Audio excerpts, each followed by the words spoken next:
Kaixo, hemen daukagu beste ekuazio bat, eta ikusten duzu biderkadura nabarmen bat agertzen dela hemen, eta beste bat hemen.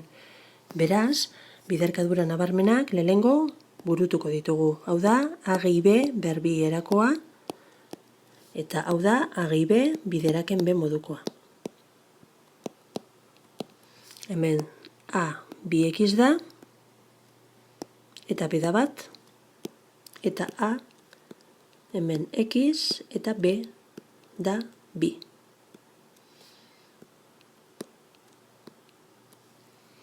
Orduan, formulak esaten duten arabera, garatuko ditugu biderkadura nabarmen bi horiek.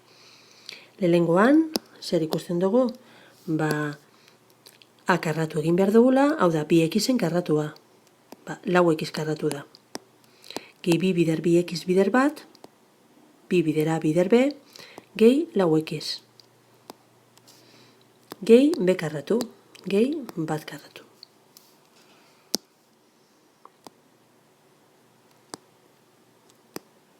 Bat karratu bat da, beraz, etxiko dugu honela.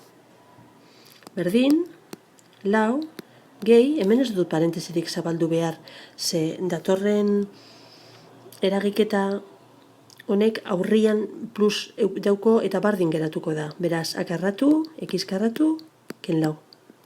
Hemen zuzenean lau eta lau kendu ingo ditugu.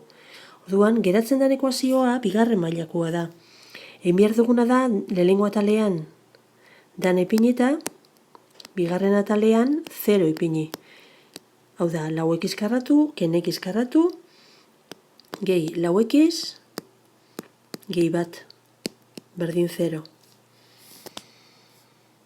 Lau X karratu, ken X karratu, hiru X karratu da, gehi lau X, gehi bat, berdin 0. Orain, identifikatu behar ditugu A, B eta C. A, hiru da, B da lau, eta C da bat. Beraz, formulak esaten daben arabera, X berdin, minus B, hau da, minus lau.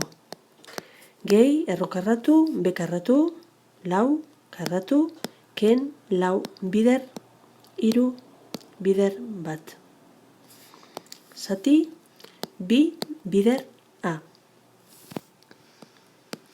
Minus lau, gehi ken, erro karratu, amasei, ken amabi. Zati sei. Minus lau, gehi ken, erro lau. Zati sei. Minus lau, gehi ken bi. Zati sei. Soluzio bi. Minus lau, gehi bi, minus bi, seiren. Minus bateren. Eta bestia, minus sei, seiren. Minus bat. Soluzio biak.